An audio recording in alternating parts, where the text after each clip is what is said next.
1절부터 17절까지입니다.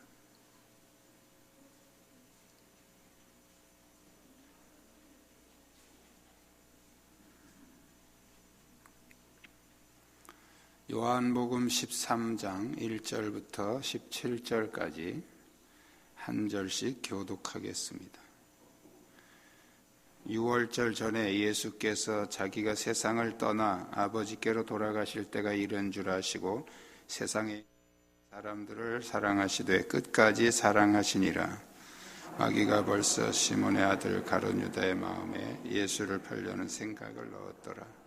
저녁 먹는 중 예수는 아버지께서 모든 것을 자기 손에 맡기신 것과 또 자기가 하나님께로부터 오셨다가 하나님께로 돌아가실 것을 아시고 저녁 잡수시던 자리에서 일어나 겉옷을 벗고 수건을 가져다가 허리에 두르시고 이에 수건으로 닦기 시작하여 시몬 베드로에게 이르시니 베드로가 이르되 주여 주께서 하시나이까? 예수께서 대답하여 이르시되 내가 하는 것을 네가 지금은 알지 못하나 이후에는 알리라. 베드로가 이르되 내 발을 절대로 씻지 못하시리이다. 예수께서 대답하시되 내가 너를 씻어주지 아니하면 네가 나와 상관이 없느니라. 시몬 베드로가 이르되 주여 내 발뿐 아니라 손과 머리도 씻어주옵소서. 예수께서 이르시되 이미 목욕한 자는 발밖에 씻을 필요가 없느니라. 온몸이 깨끗하니라. 너희가 깨끗하나 다는 아니니라 하시니 이는 자기를 팔 자가 누구인지 아심이라. 그러므로 다는 깨끗하지 아니하다 하시니라. 그들의 발을 씻은 후에 옷을 입으시고 다시 내가 너희에게 행한 것을 너희가 아느냐.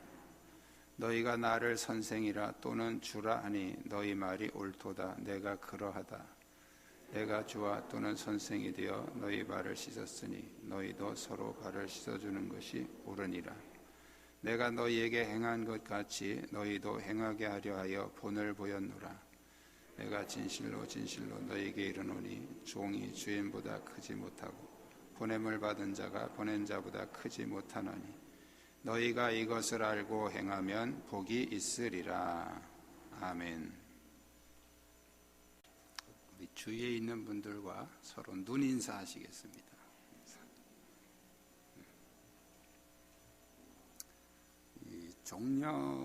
오늘이 종려주일인데 종려주일 본문은 한 달 전에 지나갔어요. 종려주일은 이제 종려나무 가지를 꺾어서 흔들며 예수님을 환영했다. 그래서 이제 종려주일이라고 그렇게 말하는데 핵심은 뭐냐 하면 예수님을 왕으로 영접했다는 거예요. 예수 그리스도를 왕으로 백성들이 환영하고 맞아들였다는 거예요. 그게 이제 종려주일의 핵심입니다. 오늘 본문은 그 왕으로 환영을 받으시면서 예루살렘에 들어오신 입성하신 그 예수님이 예루살렘에 오셔서 뭘 하셨느냐는 얘기를 하고 있습니다. 그 왕으로 오신 예수님은 당연히 사람들에게 찬양과 예배와 섬김을 받으셔야 마땅한 그런 위치, 그런 권세, 그런 분이시단 말이죠. 그럼에도 불구하고 오늘 본문에 보면 오히려 제자들의 발을 씻어주시는 그 내용을 기록하고 있습니다. 이것은 단순하게 예수님이 발을 씻어주셨다 하는 그런 그 행동 자체의 의미를 둔 것이 아니고 바로 이 예수님의 행동 속에는 어떤 사인, 어떤 메시지가 들어있다는 거예요. 그 메시지를 예수님이 말씀으로 너희는 이렇게 해라 이렇게 해라 하지 않으시고 행동을 통해서 강력하게 제자들에게 지금 이미지를 각인시키신 거예요. 그냥 이렇게 말한 거는 사실 오래 안 갑니다. 금방 잊어버립니다. 그런데 이 행동으로 이렇게 우리 안에 그 생각 속에 이렇게 이미지화된 것은 아주 오래 갑니다. 굉장히 오래 갑니다. 평생 가죠. 예수님은 지금 어떤 메시지를 발을 씻어주시는 이 행동을 통해서 제자들에게 전해주시고 계신 거죠. 오늘 우리가 17절에 보면 너희가 이것을 알고 행하면 복이 있으리라. 예수님이 하신 그 행동을 알고 그대로 잘 행하면 복이 있다는 말씀을 하신 거죠. 세상의 왕들은 섬김을 받는 것이 상식입니다. 왕이 섬김을 받는데 그걸 보고 왕이 잘못됐다, 나쁘다 이렇게 말하면 안 되는 거죠.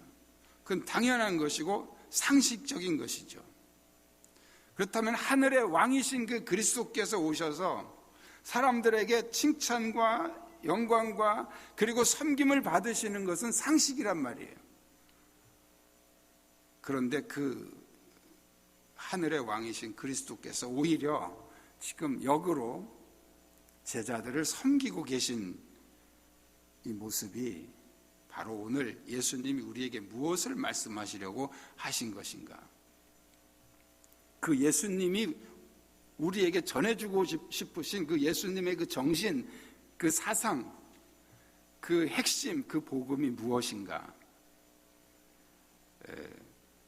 오늘 본문에는 이렇게 세 가지로 이렇게 표현하고 있습니다.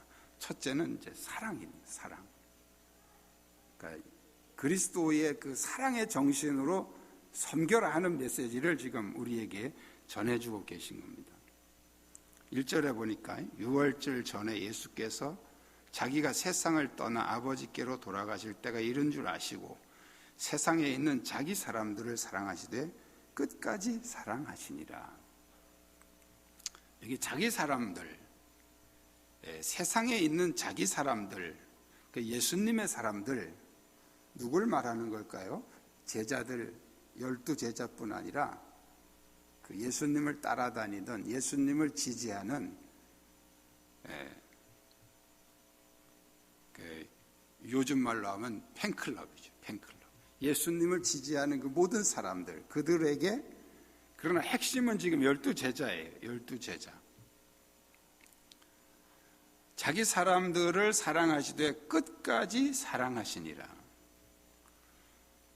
이 예수님의 제자들 중에는 대부분 다 예수님을 버리고 떠나갈 사람들인 것을 예수님은 아셨어요.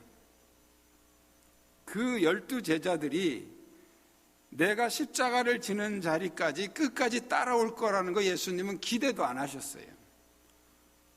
그래서 이제 마태복음이나 또 다른 복음서에 보면 너희가 다 나를 버리리라 이렇게 말씀하시죠. 아예 예언하시죠.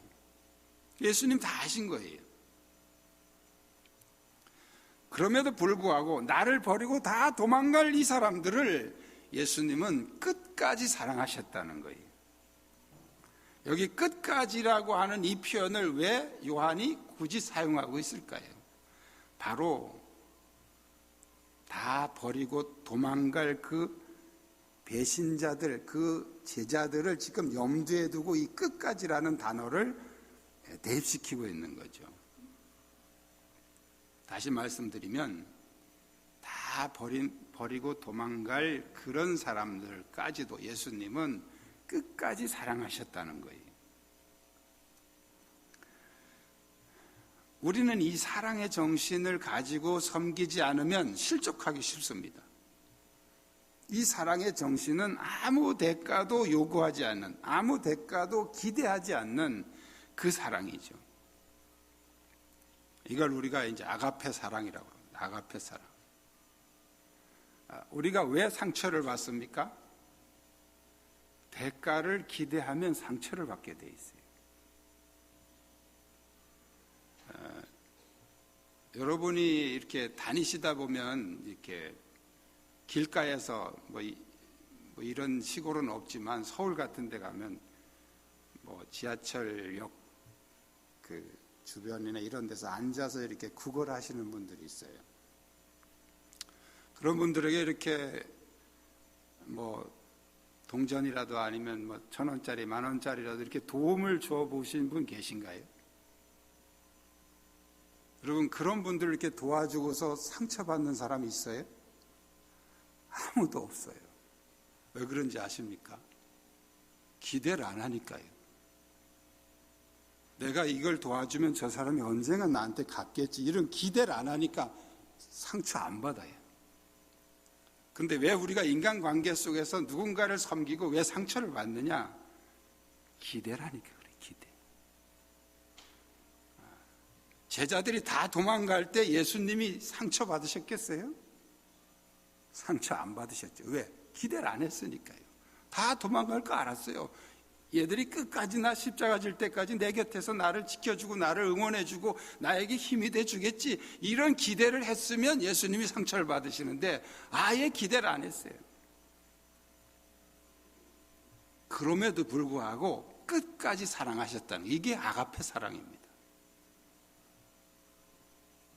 오늘 본문에 보면 예수님의 사랑을 정면으로 거부하는 가룟 유다의 모습도 소개하고 있어요. 2절에 마귀가 벌써 시몬의 아들 가룟 유다의 마음에 예수를 팔려는 생각을 넣었더라. 예수님이 이거 모르셨습니까? 너희 중에 한 사람이 나를 팔리라. 예수님 벌써 다 아셨어요. 그런데 그 가룟 유다까지도 예수님은 끝까지 사랑하셨다는 거예요. 우리가 주님을 위해서 또는 이웃을 위해서 우리가 섬긴다고 하지만 많은 경우에 우리가 상처를 받습니다.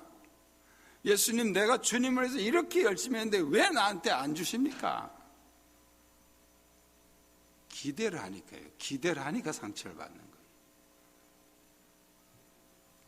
심지어는 우리가 부모님을 섬기는 것까지도 효도해야 복을 받는다는 이 대가에다가 초점을 맞추고 있다는 거예요. 주님의 사랑은 대가를 요구하지 않는 진정한 사랑이었습니다. 바로 진정한 섬김은 바로 이런 진정한 사랑에서 나온다는 거예요. 이 아가페 사랑, 이 그리스도의 사랑의 정신으로 섬기시기를 주님의 이름으로 축복합니다. 두 번째는 용서라는 거예요. 용서의 정신으로 섬기라는 거예요.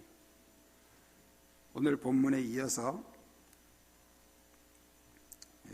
발을 씻기는 내용이 나옵니다. 발을 3절부터 이제 발을 씻기시는 내용이 쭉 나와요. 그 제자들을 돌아가면서 이렇게 발을 하나씩 한 사람씩 다 이렇게 씻어줬는데 이제 베드로 차례가 됐어요. 그러니까 베드로가 주여, 주께서 내 발을 씻으시나이까? 이건 상식이 아니다 그 말이죠.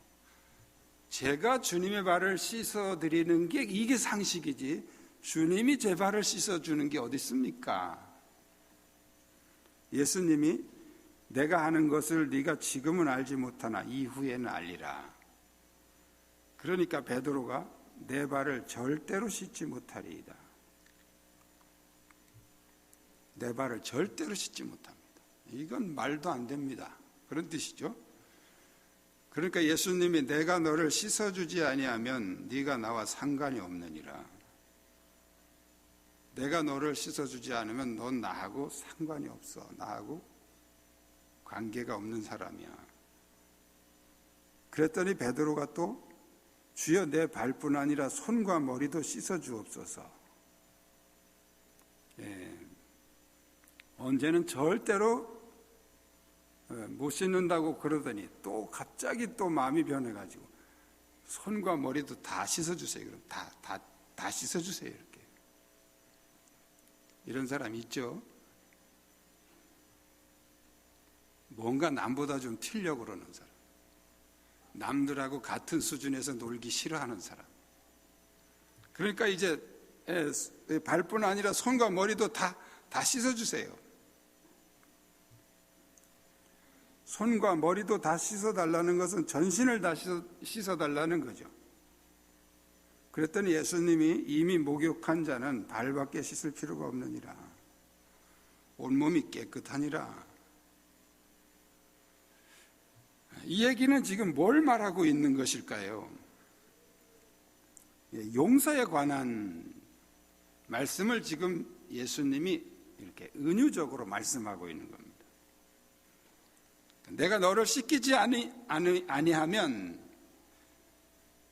우리가 좀 바꿔서 말씀드리면 내가 너의 죄를 용서하지 않는다면 너는 나하고 상관없는 자가 된다.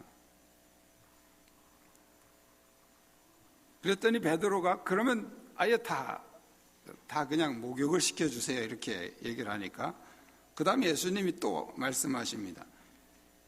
이미 목욕한 자는 발만 씻으면 된다. 이미 목욕한 자는 발밖에 씻을 필요가 없다. 그 말은 발만 씻으면 돼 그런 말씀이죠.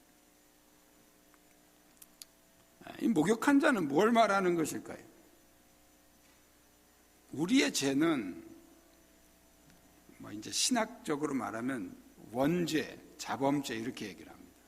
원죄는 뭘 말하냐면 죄가 지은 건 아니지만 지금 죄인의 상태로 아담과 하와의 죄로 인해서 내 안에 이미 들어와 있는 죄입니다. 자범죄는 자기가 행한 죄죠. 여기 이미 목욕을 했다는 것은 바로 자범죄를 말하는 건데 우리가 예수를 믿음으로 그 믿는 순간 우리의 자범죄 원죄의 문제는 해결이 됐습니다. 그래서 우리는 원죄의 문제를 가지고 고민할 필요는 없어요. 예수를 믿는 순간 이미 우리는 목욕을 한 것 같은 그런 원죄에 대한 용서함이 이루어진 것으로 믿습니다.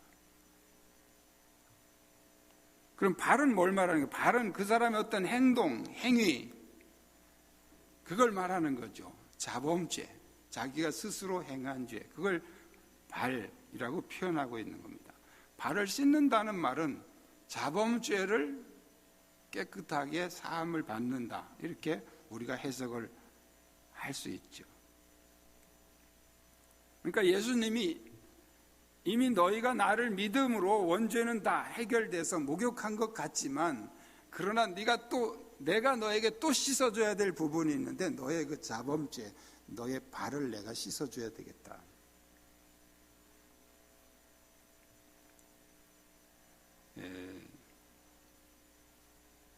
용서는 사랑의 또 다른 한쪽 부분입니다. 주님의 용서가 없으면 우리의 죄는 해결할 방법이 없습니다. 예수님이 제자들의 발을 씻겨주신 그 행동은 바로 내가 너희의 죄를 씻어주겠다는 그런 말씀도 되지만 또 우리에게 너희도 용서하며 살아라는 말씀이 포함되어 있습니다. 우리는 특히 우리 이제 한국 교회는 이 회개를 많이 강조를 했어요. 그래서 특히 부흥회 같은 때도 회개 많이 강조하죠. 근데 예수님이 마태복음 6장 14절의 말씀을 보면 너희가 먼저 사람의 잘못을 용서하면 하늘에 계신 너희 아버지께서 너희 죄를 용서하신다 이렇게 말씀을 하고 있습니다. 그러니까 우리가 다른 사람들 나에게 상처를 준 다른 사람들을 다 용서하면 하나님은 이미 우리의 죄를 용서할 준비를 다 하고 계신 거예요. 회개보다도 더 중요한 게 다른 사람을 용서하는 이 문제예요.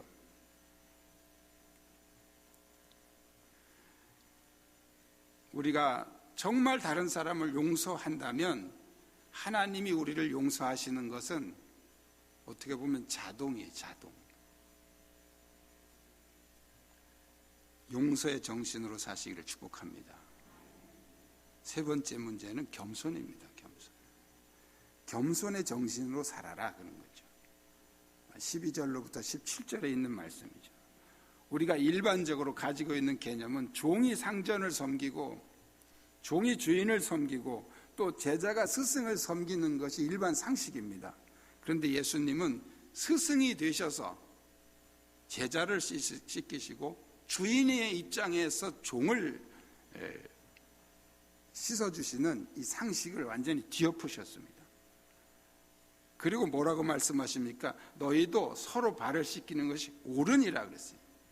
내가 너희에게 행한 것 같이 너희도 행하게 하려 하여 본을 보였노라. 상전이 대접받는 것이 옳은 시대예요. 그게 옳은 거예요.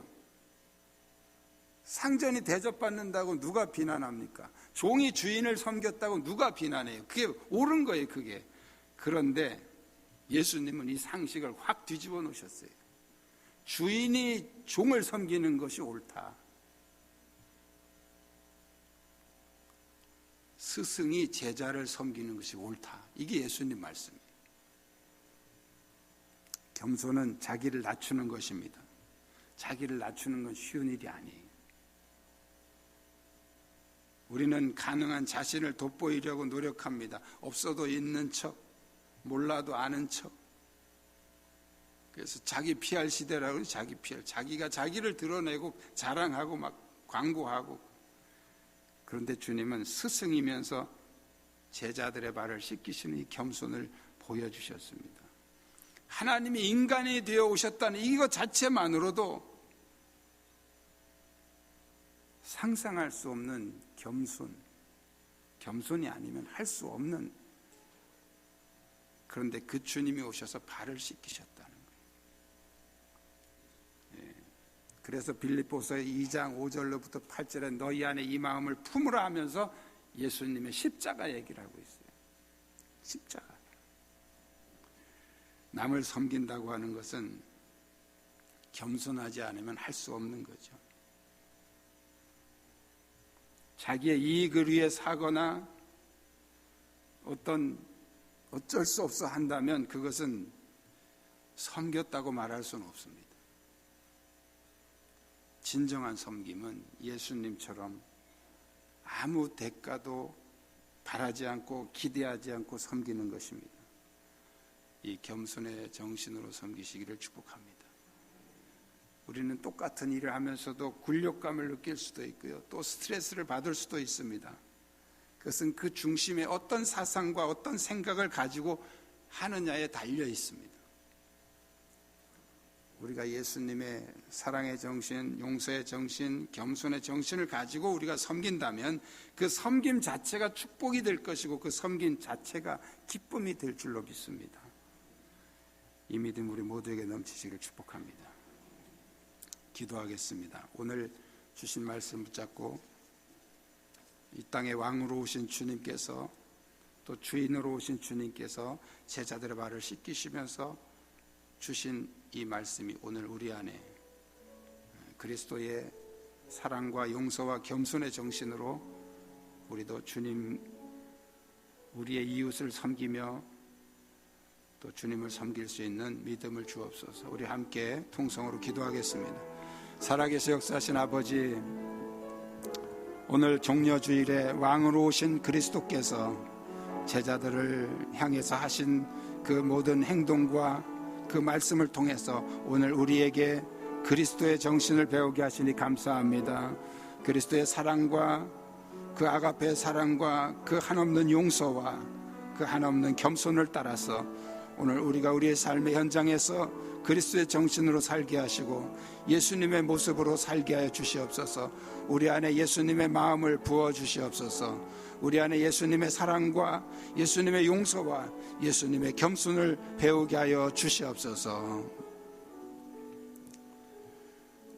하나님 아버지, 우리 안에 그리스도의 마음을 주옵소서. 아무 대가도 바라지 않는 아가페 사랑을 부어 주옵소서. 원수까지 용서하시는 그리스도의 용서와 십자가를 지기까지 겸손하신 그리스도의 겸손을 배우게 하여 주옵소서. 세상의 변화를 외치기 전에 우리가 그리스도의 사랑으로 변화되게 하여 주옵소서. 바이러스보다 더 무서운 미움과 원한과 교만을 우리 안에서 제거하시고 그리스도의 사랑과 용서와 겸손으로 가득 부어 주시옵소서. 질병으로 고통받는 이들을 주님의 능력으로 치유하시고 고통 가운데서도 부활하신 주님을 바라보며 이겨내게 하시며 주님의 은혜와 능력을 증거하는 산증인이 되게 하여 주옵소서. 이들의 가정에 역사하는 질병과 고통과 어둠의 세력은 예수의 이름으로 떠나가게 하시고 하늘의 평강으로 채워 주옵소서. 마음이 억눌려 있는 이들에게 주님의 평강의 영으로 임하사 모든 어둠의 세력이 생명의 주 예수 그리스도의 이름으로 떠나가게 하시고 하늘의 기쁨으로 충만하게 하여 주옵소서. 예수 그리스도의 이름으로 기도드리옵나이다. 아멘.